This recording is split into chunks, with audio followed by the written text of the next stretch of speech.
Good morning, and welcome to your daily Farm and Home Show, brought to you by the University of Kentucky Cooperative Extension Service. And now, here's your host. Hello and welcome to the Farm and Home Show. My name is Kristin Hildebrand, and today in the studio we have a special guest with us. We have Dr. Ric Bessin. He's the Extension Entomologist with the University of Kentucky Cooperative Extension Service.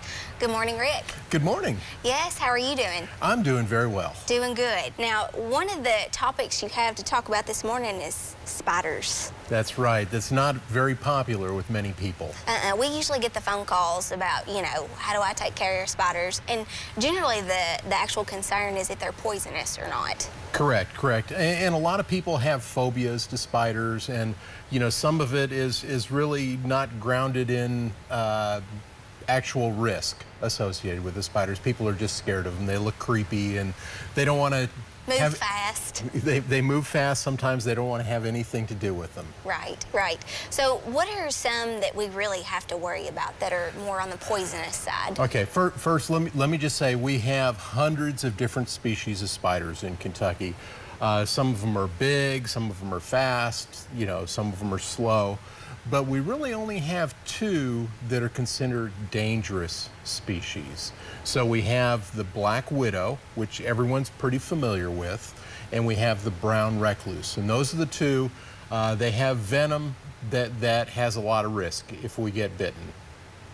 So, and how would you kind of describe how to recognize those two? Okay, I brought some pictures here that I was going to show you. And right here with the for example, the brown recluse, this is the newest spider we have. If you look at the portion of the body where the legs attach, there's almost a dark violin case right there. And that's how we recognize it. Now, in my hand, this picture looks huge. With their legs and everything, they're about the size of a nickel. So they're fairly small, and the body's about the size of a lentil. So it is quite small. The other one, and I have another one here, this is the black widow spider. A lot of people think that it has to have a black or a red hourglass on the bottom, and they really don't. So, or don't always, I should say. They can have markings on the top like this one across the back. They can have 3 red triangles on the abdomen. I tell people if you see a shiny black spider with red markings, just treat it as a black widow. And don't touch it. They're not aggressive. They're not going to run after you. They're very slow spiders, but they are very common. What are some tips that we can do to help reduce those spiders? Well, let me just bring out one more spider. Okay. I just brought another one out just to let us know we're talking about spiders.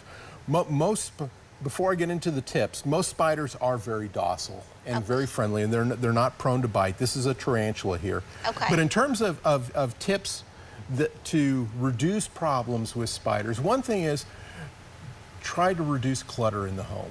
And I know that's easier said than done. Yes, it is. But spiders love clutter. They love undisturbed clutter. So the less clutter, the more vacuuming and sweeping we do in the house, the better it's going to be to reduce spiders and create a place that the spiders don't like to stay in. You can do some barrier treatments with insecticides around the house. That's going to do 2 things. One, it could stop some of the spiders, but it also can prevent some of their food, the insects, coming into the house. There are some things you can do with your outdoor lighting. If you switch to yellow porch lights instead of white, you're going to bring less insects towards your house. It's less attractive to insects. That means less food for the spiders.